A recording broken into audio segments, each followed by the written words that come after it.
لفظ الفعل کا دھیان دیں۔ وہ شرعی تکلیف اس کے سامنے جب آئے گی کہ جو شرعی تکلیف اس کی بالفعل ذمہ داری ہے، جو اس کی تکلیف فعلی تکلیف ہے، جو اس کا بالفعل وظیفہ ہے،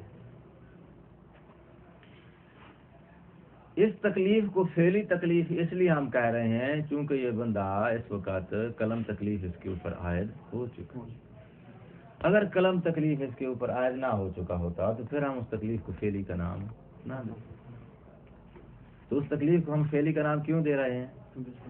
کیونکہ اس بندے کے اوپر قلم تکلیف عائد ہو چکا ہے، اور یہیں سے جو ہے وہ احکام شریعہ کی تکلیف شریعہ کی ابتدا ہوتی ہے۔ ٹھیک ہے، اس سے پہلے جو کچھ ہے ہم اس کو بھی جو ہے وہ ڈسکس نہیں کر رہے ہیں۔ تو یہ عاقل بالغ انسان جس وقت تکلیف کے مرحلے میں داخل ہوتا ہے، شرعی تکلیف کی ذمہ داری اس پہ عائد ہوتی ہے، تو اس کے سامنے جو شرعی ذمہ داری ہے، اور وہی شرعی ذمہ داری سے مراد وہ تکلیف ہے جو بالفعل اس کی تکلیف بنتی ہے، اس تکلیف شرعی کے بارے میں اس مکلف کی 3 حالات ہیں۔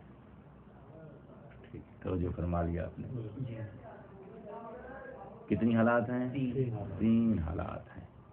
اس تک سوری معذرت چاہتا ہوں، سب کچھ کلام ہو گیا۔ اس تکلیف فعلی کے بارے میں جس کی 2 حالات ہیں، یا اس تکلیف کے بارے میں اپنی تکلیف فعلی ہونے کا اسے یقین ہوگا، اسے یقین ہے کہ یہی میری فعلی تکلیف ہے، اس وقت بالفعل میری ذمہ داری اور وظیفہ میرا، یا اس تکلیف کے تکلیف ہونے میں اسے یقین نہیں ہے بلکہ اسے ظن ہے۔ ٹھیک ہے، جو تکلیف فعلی ہوتی ہے اس میں شک نہیں ہوتا ہے۔ یہ موازنہ ہم دیں گے ابھی بعد میں جا کے۔ اچھا، بندہ کون ہے؟ جس کے اوپر قلم تکلیف عائد ہو چکا ہے، اور یہ متوجہ کس شے کی طرف ہے؟ اس عمل کی طرف ہے جو عمل اس کی بالفعل تکلیف ہے۔ اچھا، تو اس بالفعل تکلیف کے بارے میں اس کے تکلیف ہونے کا اسے یا تو یقین ہوگا یا اس کے تکلیف ہونے کا اسے ظن ہوگا۔ آپ کہیں کہ بھی اس کے تکلیف ہونے کا شک بھی تو ہو سکتا ہے، جس میں شک ہو وہ تکلیف نہیں ہوتی۔ شک ہو کہ یہ میری تکلیف ہے، یا پتہ نہیں یہ میری تکلیف نہیں ہے، شک میں 50-50 ہوتا ہے نا، تکلیف ہونے اور تکلیف نہ ہونے کا۔ وہ تکلیف فعلی نہیں ہوتی جس میں شک ہوتا ہے، تکلیف وہی ہوتی ہے جس کی تکلیف ہونے کا یا یقین ہے یا جس کے تکلیف ہونے کا اسے ظن ہے۔ تو بالفعل تکلیف میں شک والی شک جاری نہیں ہوگی۔ تو موازنہ آیا ہے ذہن میں؟ یہ نہیں آیا؟ اچھا،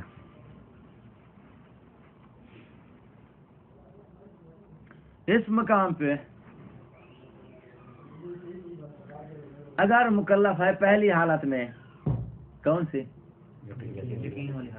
اس تکلیف کے تکلیف ہونے کا، اس عمل کے، اس وظیفے کے تکلیف ہونے کا اسے یقین۔ اچھا، تو اب کیا کرے گا؟ یقین کی اتباع کرے گا، وہ تکلیف ہے وجوب کی تو ادا کرے گا، حرمت کی تو پرہیز کرے گا۔ ٹھیک ہے نا؟ یقین کی اتباع کرے گا، یقین کے مطابق چلے گا۔ اور اگر اس تکلیف کے تکلیف ہونے کا اسے ظن ہے کہ بھئی شریعت کی طرف سے اب میری یہ تکلیف جو ہے میری بالفعل ذمہ داری ہے، تو اب کیا کرے؟ ظن پہ عمل کرے؟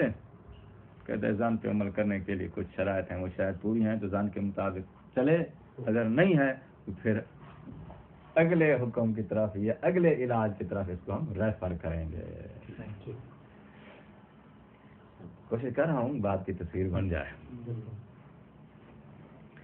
اچھا، تو مکلف کس حال میں ہے؟ سامنے ہے وہ عمل جس عمل کے بارے میں اسے ظن ہے کہ بھئی یہی عمل اس وقت میری بالفعل تکلیف ہے، تو اب اس ظن پر یہ چلتے ہوئے اس تکلیف کو انجام دے گا۔ واجب ہے تو انجام دے گا، حرام ہے تو اجتناب کرے گا۔ زن کی اتباع میں ہی اس نے انجام دینا ہے، زن کی اتباع میں ہی اس نے چھوڑ دینا ہے۔ لیکن اس زن کی اتباع کے لیے اس کو جو ہے وہ 3 شرائط مصنف نے عائد کی ہیں۔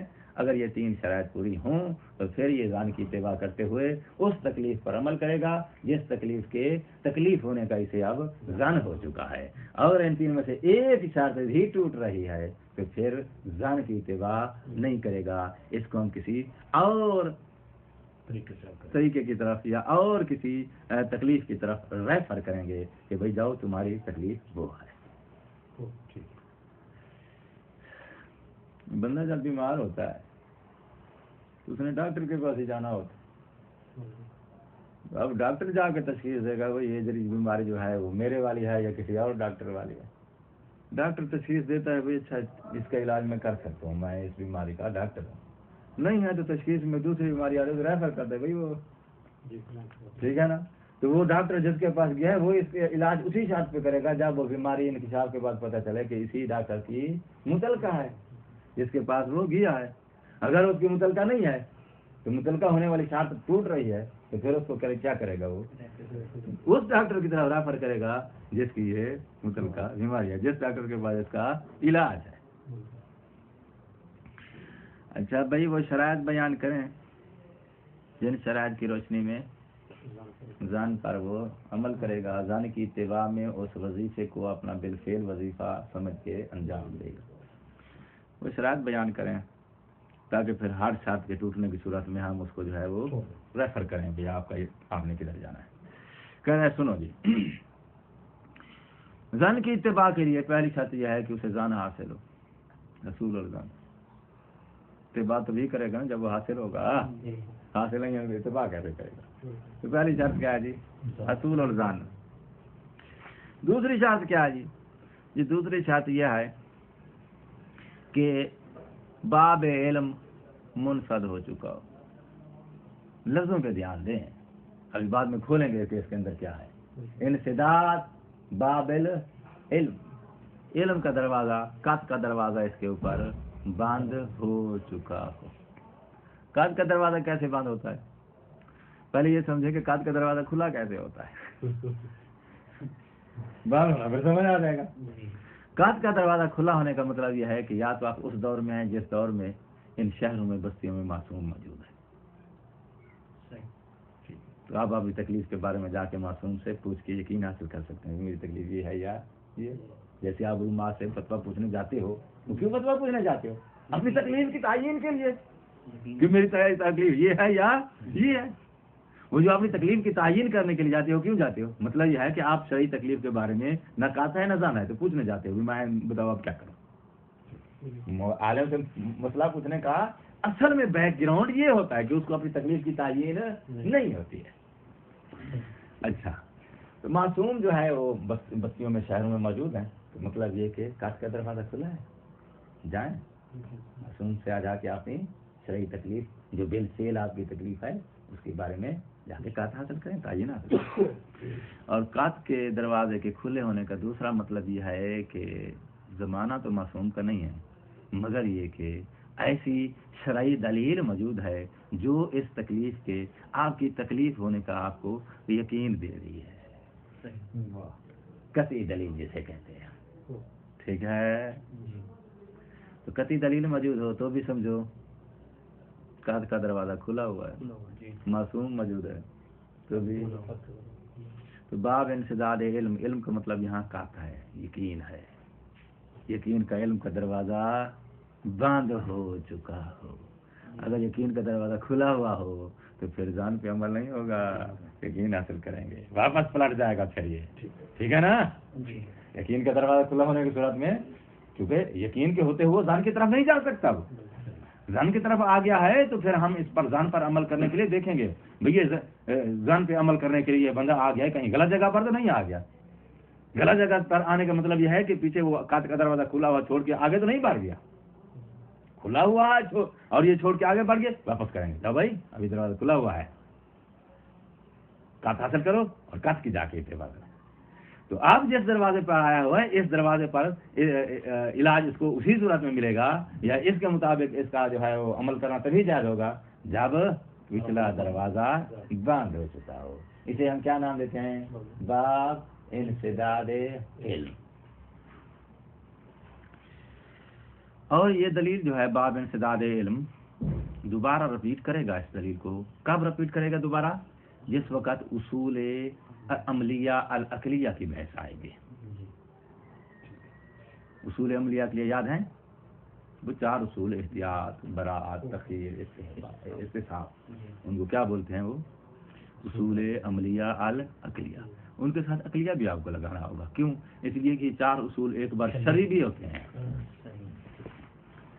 یہ 4 اصول جو ہیں وہ شرعی بھی ہوتے ہیں اور یہ عقلی بھی ہوتے ہیں. جب شرعی ہوتے ہیں تو اس وقت جو ہے وہ ان کا مبنا اور ہے، جب عقلی ہوتے ہیں تو اس وقت ان کا مبنا اور ہے. اچھا، تو جس وقت وہ مباحث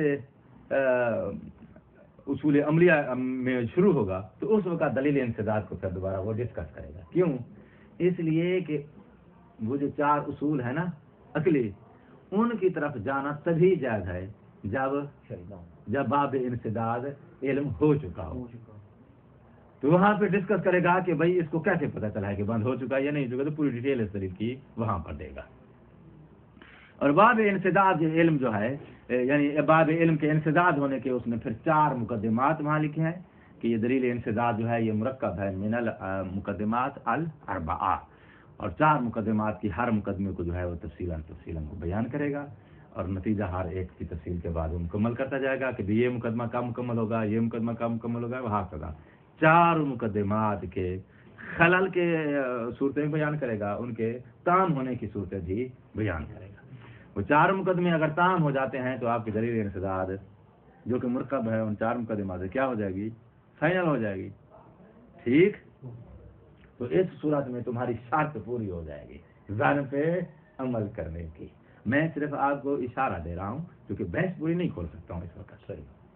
صرف تعارف ذہن میں آ جائے کہ باب انسداد علم سے مراد شے کیا ہے، بالکل مجمل نہ رہ جائے بات. اچھا، ذان کی اتباع کے لیے پہلی شرط حصول ذان ہے، اور اس کی اتباع کے لیے دوسری شرط انسداد باب علم ہے. تیسری شرط یہ ہے کہ آپ جس ذان کی اتباع کر رہے ہو اس ذان کی اتباع کرنے کے لیے پہلے ضروری ہے ثابت کیا جائے کہ ذان تمہارے لیے حجت بھی ہے یا نہیں ہے. توجہ ہے، ذان پر عمل کرنے کے لیے پہلے اس کا حجت ہونا پروف ہوگا پھر عمل ہوگا، یا ایسے ہی ڈاکٹر نے جو دوا دیا ہے پہلے تصدیق ہوگی کہ یہ دوا ٹھیک ہے یا نہیں ہے، پہلے سے تصدیق ہی نہیں ہے بورڈ کی، تو ایسے مریض کو دے کے مرنا ہے. تو ذان پہ پہلے اس کی حجیت کو پروف کریں گے کہ جس ذان پہ عمل کر رہا ہے اس کی حجیت پہلے ثابت ہے یا نہیں ہے. تو پھر ذان کی حجیت کے بارے میں مبنے ہیں 2. کتنی مبنے ہیں ذان کی حجیت کے؟ ایک مبنا ہے علی نحو الکشف، دوسرا مبنا ہے علی نحو الحکومت. لفظ تو سنو یار، سمجھ نہ آئے تو پھر اس کا یہ مطلب نہیں ہم ناراض ہوگا. کیا مبنے کا نام ہے جی؟ علی نحو الکشف، علی نحو الحکومت. اچھا، ان 2 مبانی میں سے آپ حکومت والے مبنے پر ذان کی حجیت کو پروف کرنے کے قائل ہوں. تو جو ہے تیسری شرط کیا ہے؟ ذان کو حجت مانتے ہوں علی نحو الحکومت. 3 شرائط ہیں پوری. اس صورت میں آپ نے کیا کرنا ہے؟ وہ وظیفہ جس کے بالفعل تکلیف شرعی ہونے کی آپ کو ذان ہے. اب کو ذان ہو گیا کہ یہی میری اس وقت بالفعل میری تکلیف یہی وظیفہ ہے، تو اس وظیفے کو تم انجام دے دو. اور اگر ان 3 میں سے کوئی ایک شرط مفقود ہے، ذان ہی حاصل نہیں ہے یا دروازہ جو ہے وہ قد کا کھلا ہوا ہے، قد کی طرف پلٹ جائیں گے، اس پہ عمل نہیں کریں گے. یا ذان بھی حاصل ہے، دروازہ بھی قد کا بند ہو چکا ہے، لیکن ذان کو آپ حجت مانتے ہو علی نحو الکشف، پھر بھی ذان پہ اتباع نہ کریں گے. تو تینوں میں سے ایک بھی آپ کی اگر ٹوٹ جاتی ہے شرط، تو شرط ٹوٹنے کی صورت میں آپ کا وظیفہ کیا ہے اس کا پر توجہ دو. کہتے ہیں ان 3 شرائط میں سے جو ہے نا شرط انسداد علم والی، اگر یہ شرط ٹوٹ جائے تو پھر اس نے آگے نہیں جانا، پیچھے جانا ہے. کیونکہ دروازہ کات کا کھلا ہوا ہے، واپس چلا جائے گا کدھر؟ کات کی طرف۔ اچھا، اور اس شرط کے علاوہ اگر باقی دو شرطوں میں سے کوئی شرط ٹوٹی ہوئی ہے، زان حاصل نہیں ہوا، رسول زان والی یا وہ حجت الناول حکومت والی، یہ شرط وہ پوری نہیں ہے، تو ان دو میں سے اگر کوئی شرط پوری نہیں ہے تو ایسی صورت میں پھر اس نے آگے جانا ہے اگلے وظیفے کی طرف۔ وہ اگلا وظیفہ کیا ہے؟ کہتا ہے اگلا وظیفہ ہے اصول عملیہ عقلیہ کا۔ ان سے جا کے پوچھے گا کہ اس وقت بتاؤ میری شرعی تکلیف بالفعل ذمہ داری میری کیا ہے، تو وہ اصول عملیہ اس وقت جو اس کی بالفعل ذمہ داری بنائیں گی اسی کے مطابق یہ عمل کرے گا۔ کوئی ڈیٹا ذہن میں آیا یا نہیں آیا؟ اچھا، آپ نے مکلف کو کھڑا کیا اور سامنے کیا رکھا ہوا ہے مکلف کے؟ وہ وظیفہ یا وہ حکم شرعی، اب وظیفہ کہو، حکم شرعی کہو، تکلیف شرعی کہو، وہ وظیفہ ہے، حکم شرعی ہے، تکلیف شرعی ہے، مگر یہ کہ وہ جو کوئی سامنے اس کا پڑا ہے وہی اس کی کیا ہے؟ بالفعل ذمہ داری ہے۔ بالفعل پر جو ہے دھیان دینا چاہیے۔ کچھ ایسے شرعی تکلیف ہوتے ہیں کہ جو بالفعل ذمہ داری نہیں ہے، تکلیف شرعی تو ہے مگر وہ میری بالفعل ذمہ داری نہیں ہے، ٹھیک ہے نا؟ آپ بعض دفعہ ایسے ہوتے ہیں کہ ایک آدمی کے پاس فائل جا کے لے کے جاتے ہیں کہ بھائی مجھے سائن کر دیں، وہ کہتے ہیں یہ میری ذمہ داری نہیں ہے، تو اب وہ شریعت کی طرف سے ایک ذمہ داری تو ہے مگر وہ کہتا ہے کہ یہ مجھ پہ بھی لاگو نہیں ہوئی ہے، ایسا ہو جاتا ہے، ٹھیک ہے؟ تو جامع المنظر کے زمانے کی ایک بات ہے کہ مولانا صاحب جو ہے وہ نماز پڑھانے کے لیے ظہر کی جو ڈیوٹی لگی ہوئی تھی کہ آج اس نے نماز پڑھانی، آج اس نے نماز پڑھانی، تو مولانا صاحب جس کی ڈیوٹی تھی وہ نماز پڑھانے کے لیے نہ آئے، میں تقدیر کو ہمارا وضو کر کے جو ہے وہ نماز کے لیے آگے بڑھا تو سامنے جناب رسول اللہ خادم شاہ صاحب جو ہے وہ آ رہے تھے، وہ انتظار کر رہے تھے کہ وہ جلدی آئے تاکہ جماعت کو دے رہے، وہ بندہ نہ آیا، ان کی نظر مجھ پر پڑی گئی تھی، وہ دوڑ کے میری طرف آ گئے، میں کہ یار بندہ نہیں ہے، جلدی جلدی کرو، جماعت پڑھو، لوگ ناراض ہو جائیں گے، اتنا بڑا ادارہ ہے شیوں کا، یہاں نماز جماعت کا انتظام نہیں ہے، تو میں نے کہا جی یہ میری ذمہ داری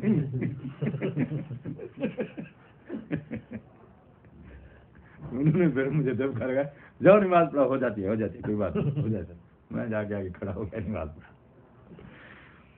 تو اب وہ جماعت کرانا ایک شرعی ذمہ داری تو ہے مگر یہ کہ وہ اس بندے کی اس وقت بالفعل تکلیف، بالفعل تکلیف کس کی ہے؟ جو نہیں آیا تھا، ٹھیک ہے نا؟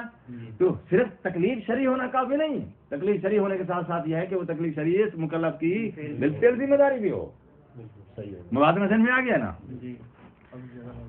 اچھا، تو اب جو اس کی بالفعل ذمہ داری ہے، اس تکلیف کے بارے میں اس کے ذہن میں کتنی حالات ہیں؟ دو، یا اس تکلیف کے تکلیف ہونے کی، ذمہ داری ہونے کی سے یقین ہے، کہتا ہے، یا اس کے تکلیف ہونے کا اسے ظان ہے، طے ہو گئی بات؟ یہ اس تکلیف کے تکلیف ہونے کا ظان اور کافی سے کہاں سے آیا ہے؟ بحث میں سمجھا چکا ہوں، اب میں جو ہے اس بحث کو تھوڑا خراب کرنے کے لیے تھوڑا زور لگوانا چاہتا ہوں۔ جب تک خراب نہیں کریں گے اس وقت آپ کو زور نہیں لگے گا، زور نہیں لگے گا تو کفایہ ہضم نہیں ہوگی، کفایہ کچا گوشت کھا کے بیٹھ نہیں سکتے، تھوڑا چلنا پھرنا ہوگا۔ بھئی وہ جو تکلیف سامنے پڑی ہوئی ہے، یہ مکلف سامنے کھڑا ہے، اس تکلیف کے ذمہ بالفعل تکلیف ہونے کی اسے یا یقین ہے، یہ تو تقسیم تو تم نے بنا دی، عقل مان رہی ہے اس تکلیف کے تکلیف ہونے کا، یا اسے یقین ہے یا ظان ہے، یہ یقین اور ظان سے آئے گا کہاں سے؟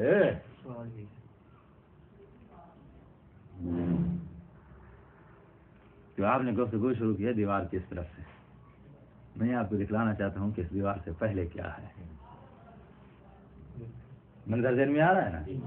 کہتا ہے اس کے ذہن میں جو یقین آئے گا اس تکلیف کے بارے میں، یہ اس دلیل سے آئے گا جس دلیل نے اس تکلیف کو بیان کیا ہے۔ جو دلیل تکلیف بیان کرتی ہے اس تکلیف کے بارے میں مکلف کے ذہن میں یقین کا یا ظان کا پیدا ہونا، یہ بھی اس کا موجب بھی وہی خود دلیل ہی بنتی ہے۔ جس آیت نے کہا ہے تیرے اوپر نماز واجب ہے، وہی آیت اس نماز کے بالفعل وظیفہ ہونے کا یقین بھی اس کے ذہن میں وہی آیت ہی پیدا کرے گی۔ ہاں آپ بتاؤ، منظر کمپلیٹ، تصویر کا رنگ کمپلیٹ ہو رہا ہے یا نہیں ہو رہا ہے؟ اچھا، تو وہی دلیل جس نے تکلیف بیان کی ہے کہ بھئی یہ اس وقت تیری تکلیف ہے، وہی دلیل ہی موجب بنے گی اس تکلیف فعلی ہونے کے بارے میں، ظن پیدا ہونے کی، ذہن میں یہ یقین کی کیفیت پیدا ہونے کی۔ اچھا،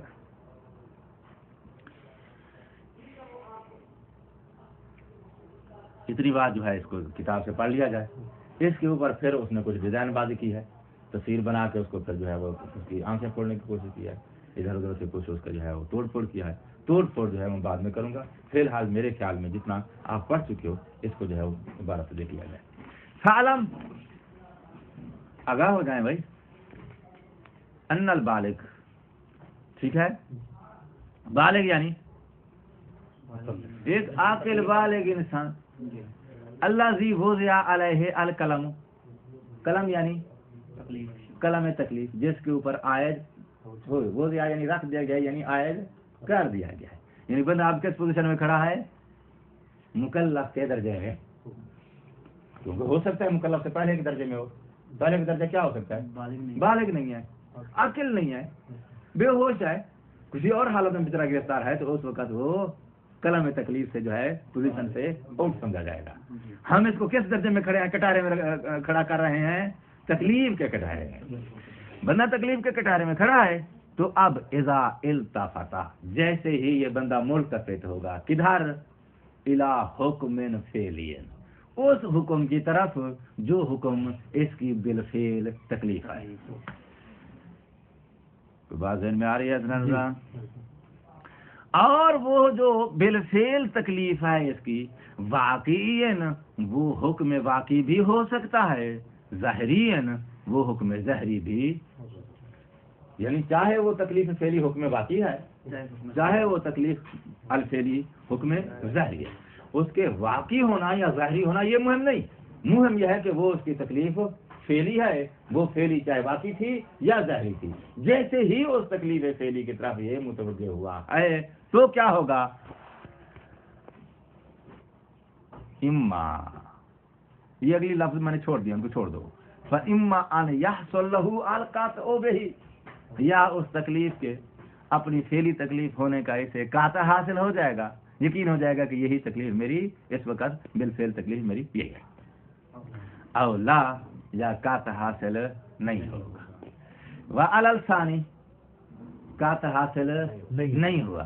دیکھیں مصنف نے بہت اپنی ایک فطانت سے کام لیا ہے، کہ لفظ ظن اس نے نہیں بولا ہے، قطع حاصل ہوگا یا قطع حاصل نہیں ہوگا۔ قطع حاصل نہیں ہوا تو پھر کیا ہوا ہے؟ اس نے ظن کا نام نہیں دیا ابھی تک، وہ ظن کا نام لے گا جب ٹائم آئے گا، اور یہ بڑی ان کی جو ہے فطانت ہوتی ہے کہ بعد جو ہے وقت سے پہلے اگر کہہ دیں گے تو ہو سکتا ہے وہ علمی قیمت سے دور ہو جائے۔ وعلی الثانی، قطع حاصل نہیں ہوا ہے تو پھر لا بد من انتہاء ہی کون؟ عاقل البالغ، ٹھیک ہے، ضروری ہے وہ رجوع کرے، انتہا یعنی پہنچے یعنی رجوع کرے، کون؟ وہی عاقل البالغ، کدھر رجوع کرے؟ الی ما، اس وظیفے کی طرف، ماں کا ترجمہ وظیفے سے کر رہا ہوں، کون سا وظیفہ؟ استقل بہی العقل بہی، وہ ماں کی طرف جائے گی، جس وظیفے کے بارے میں عقل مستقل فیصلہ دے کہ بھئی یہ تیرا وظیفہ ہے۔ عقل کیا کرے؟ مستقل فیصلہ دے کہ یہ تیرا وظیفہ ہے۔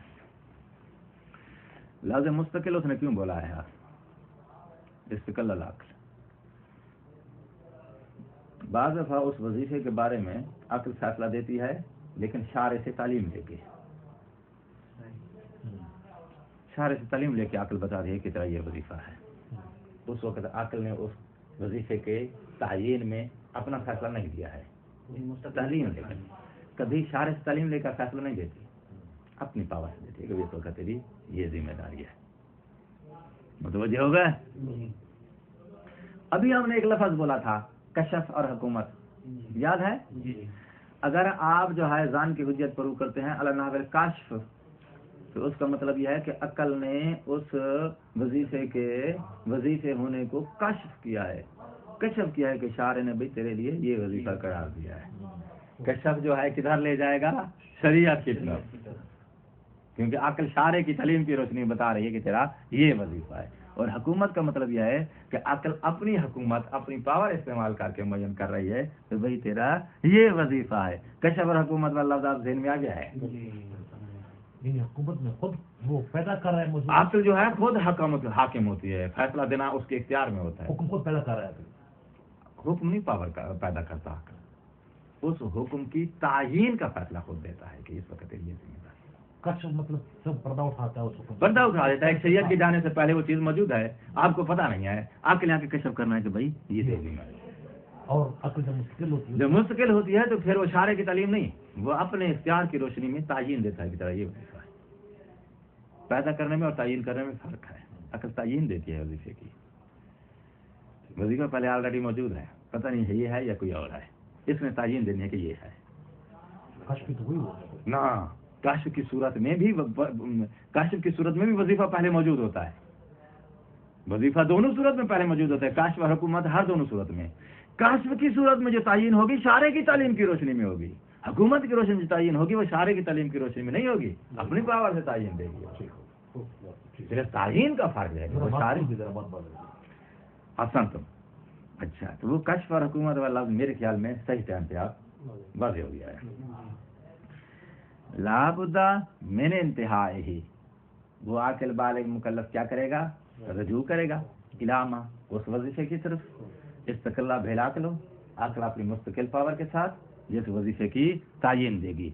اچھا اب وہ ما ہے کیا؟ من اتباع الظن، من بیانی آیا تھا. وہ ما پیچھے گزر چکا ہے نا.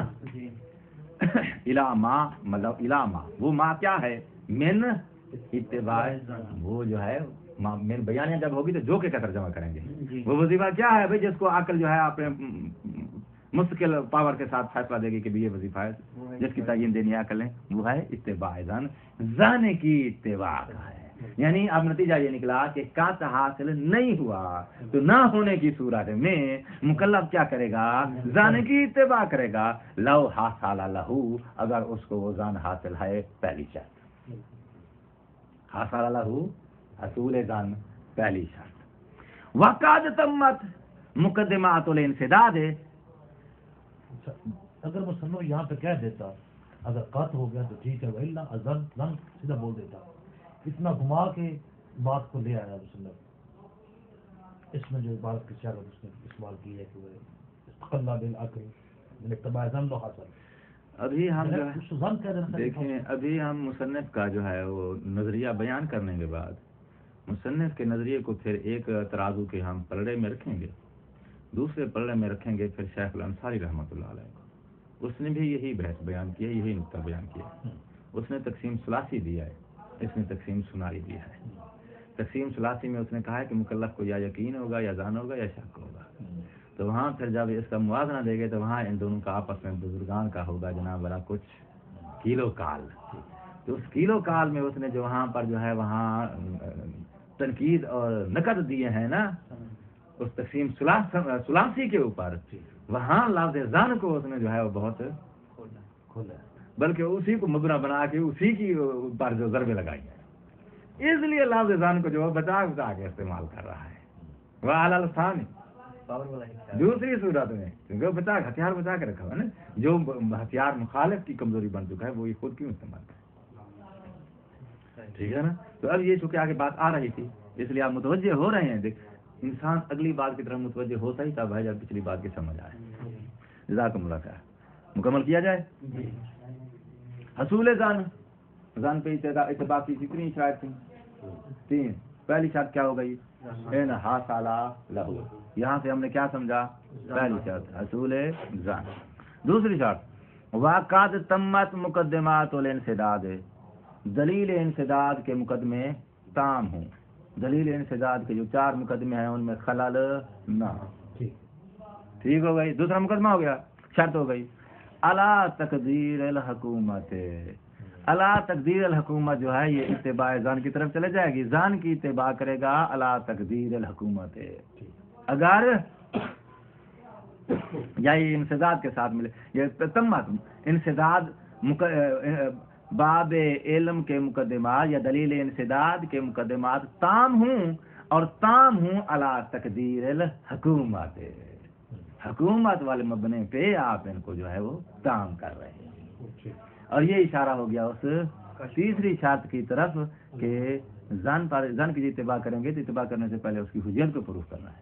حجت کو پروف کرنے کے دو مبنے ہیں، ایک حکومت کا، ایک کشف کا. یہ تیسری شرط کی طرف اشارہ ہو گیا کہ بھئی وہ زن جس کی آپ نے اتباع کرنی ہے وہ اس کی حجت علی نحو الحکومت ہو، اس کا حجت ہونا ثابت کیا گیا ہو علی نحو الحکومت. یہ تین شرائط پوری ہیں تو پھر وہ کرے گا اس زن کی اتباع. وَإِلَّا اب الہ کا کیا ترجمہ ہے بھائی؟ ان تینوں میں سے اگر کوئی ایک ٹوٹ جاتی ہے فال رجوع. اب وہ فال رجوع جو ہے لفظ بول گیا ہے الى الاصول العقلیہ. اصول عقلیہ سے مراد کیا ہے؟ وہ چار اصول عملیہ عقلیہ جن کو آپ جو ہے وہ اصول اربعہ بھی کہتے ہیں، ان کی طرف وہ رجوع کرے گا. جبکہ میں ابھی دیکھ چکا ہوں کہ ان تین میں سے اگر وہ انسداد والی ٹوٹتی ہے، انسداد کے ٹوٹنے کا مطلب کیا ہے کہ دروازہ کھلا ہے تو پھر قط کی طرف جائے گا، آگے نہیں جائے گا، پیچھے جائے گا. اور جبکہ یہ جو ہے صرف آگے والے کو بیان کر رہا ہے مصنف، اس کی وجہ کیا ہے؟ اس کی وجہ ہے کہ عام طور پر جو ہے وہ ایسا نہیں ہوتا کہ پیچھے کی طرف چلا جائے. اس لیے مصنف نے اسی گال بھی کیفیت مکلف کی دیکھ کے وہی آپشن لے لیا ہے کہ جو عام طور پہ مکلف کے ساتھ اس کو فیس کرنا ہوتا ہے.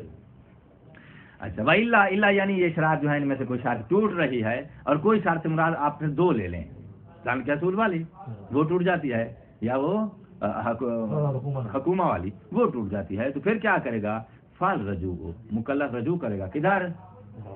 الى الاصول العملیات العقلیات، اصول عملیہ عقلیہ کی طرف رجوع کرے گا. وہ اصول عملیہ عقلیہ جو اس کا وظیفہ بیان کریں گے وہ وظیفہ اس کی فعلی تکلیف ہو جائے گا. من بیانیہ ہے وہ اصول عقلیہ کیا ہے؟ من البراءۃ والاستقال والتخییر. اچھا بھئی ان میں سے سب کی طرف رجوع کرے گا؟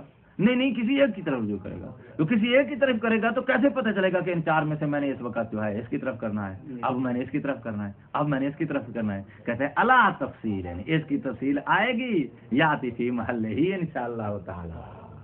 جب یہ اصول بیان کریں گے تب یہ تفصیل آئے گی کہ مکلف نے ان چار شرائط میں تین شرائط میں سے کوئی شرط ٹوٹ رہی ہے تو ٹوٹنے کی صورت میں جب رجوع کرنا ہے تو اب اس نے رجوع ان چار میں سے کب کس کی طرف کرنا ہے. ٹھیک ہے نا؟ یہ تفصیل وہاں آئے گی. اب یعنی کہ چاروں کی طرف ہی کر لے گا، چاروں میں سے جس کی طرف کرے گا اس کی تفصیل آئے گی. اس تفصیل کی روشنی میں اس کو پتہ چلے گا کہ اب میں نے برات کی طرف رجوع کرنا ہے، اب احتیاط کی طرف کرنا ہے، اب تفصیل کی طرف کرنا ہے، وہاں کرا. اچھا یہاں تک ایک بات مکمل ہو گئی. مصنف نے اپنی فکر آپ کو دے دیا ہے کہ مکلف جس وقت وہ تکلیف کے کٹارے میں کھڑا ہو جائے اور وہ متوجہ ہو جائے کس کی طرف؟ اس وظیفے کی طرف جو اس کی بالفعل تکلیف بڑھ رہا ہے، تو اس تکلیف کے اپنے تکلیف فعلی ہونے کا یا یقین ہوگا یا اس کے تکلیف فعلی ہونے کا اسے ظن ہوگا. ٹھیک ہے، میں اب ظن بول رہا ہوں کیونکہ آپ وہ پچھلی کمپلیٹ ہو چکی ہے. اچھا یہ فکر پہنچنے کے بعد مصنف کہتا ہے انما اممنا متعلق القحط. یہ لفظ دیکھ لو پھر اس کی تفصیل آئے گی.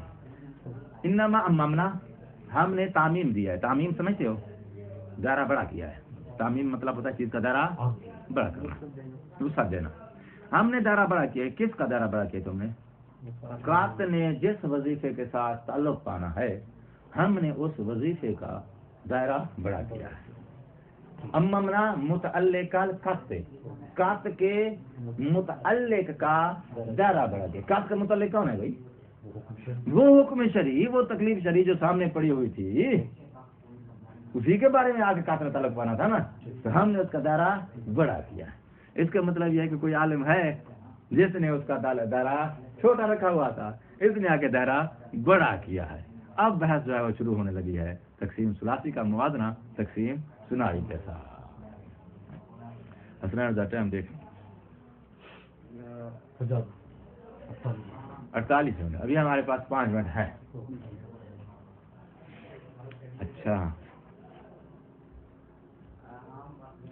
شیخ الانصاری رحمۃ اللہ علیہ نے اپنی کتاب رسائل کے اندر جس وقت یہی بحث یہی نقطہ بیان کیا ہے تو انہوں نے یہاں تقسیم ثلاثی بیان کی ہے. ثلاثی یعنی 3 اقسام بیان کی کہ مکلف کی حالات کتنی ہوگی؟ 3 یا اسے یقین ہوگا یا ظن ہوگا یا شک ہوگا. کس کے بارے میں؟ کس حکم شرعی کے بارے میں؟ بات یہیں پہ رکنا ہے. جب اس نے بیان کیا ہے نا اس بحث کو تو وہاں اس نے تکلیف شرعی کے ساتھ فعلی کی قید نہیں لگائی. شیخ انصاری رحمۃ اللہ علیہ انہوں نے کہا سامنے تکلیف شرعی پڑی ہوئی ہے، وہ اب اس کی فعلی ہے فعلی نہیں ہے مهم نہیں، سامنے تکلیف ہے یہ مکلف ہے. اس تکلیف کے بارے میں یا ایسے یقین ہے، اس تکلیف کے تکلیف ہونے کا یقین ہے یا شک ہے یا ایسے ظن ہے. باقی رہی وہ اس کی فعلی تکلیف ہے یا فعلی نہیں ہے یہ قید اس نے نہیں لگائی. تو پھر بات الگ الگ نہیں ہو جاتی کیونکہ ان کے نزدیک تو حکم شرعی فعلی ہے جو ابھی موجود ہو اس کے، ان کے نزدیک تو کوئی بھی حکم جیسا بھی چاہے فعلی ہو جانا ہوگا. یہ بات کرے گا تو پھر ربط کیسے ان دونوں؟ یہ رات آخر میں جا کے پھر دوبارہ اس کو جو ہے وہ ہم ریپیئر کریں گے. ابھی میں صرف فل کی بحث دے رہا ہوں تو آپ جو ہے ایک دم جو ہے دونوں کو ملانا شروع نہ کریں. پہلے آپ تفسیر کا دوسرا راز جو ہے وہ ان کا موقع سن لیا جائے. کون ہے میدان میں اس وقت؟ شیخ الانصاری رحمۃ اللہ علیہ. اس نے میز کے اوپر کٹہرے میں کھڑا کیا ہے مکلف کو. سامنے میز کے اوپر کس کو رکھا ہے؟ حکم شرعی الواقعی کو. حکم شرعی الواقعی. اچھا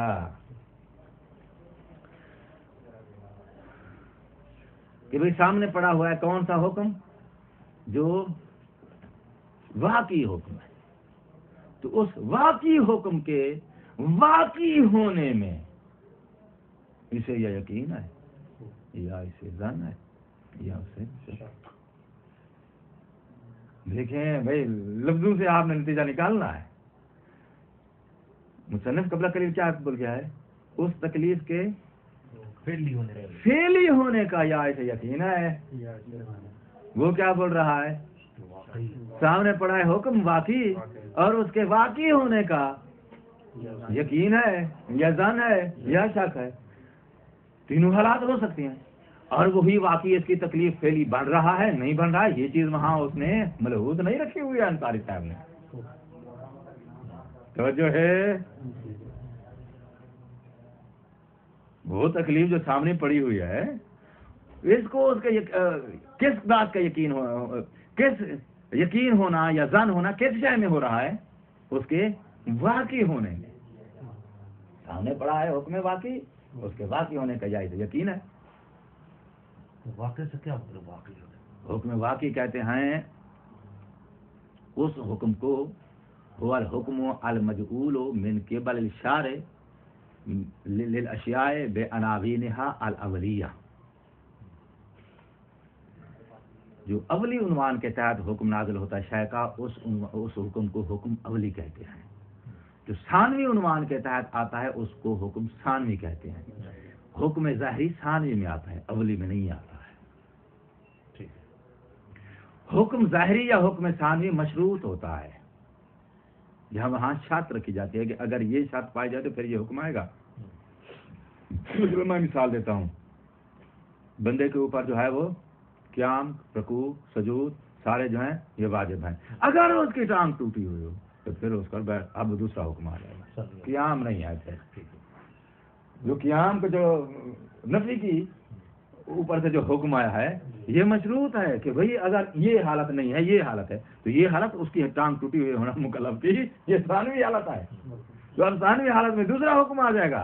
حکم واقعی اسے کہتے ہیں جو حکم واقعی جو شے کا اولی عنوان کے تحت آتا ہے.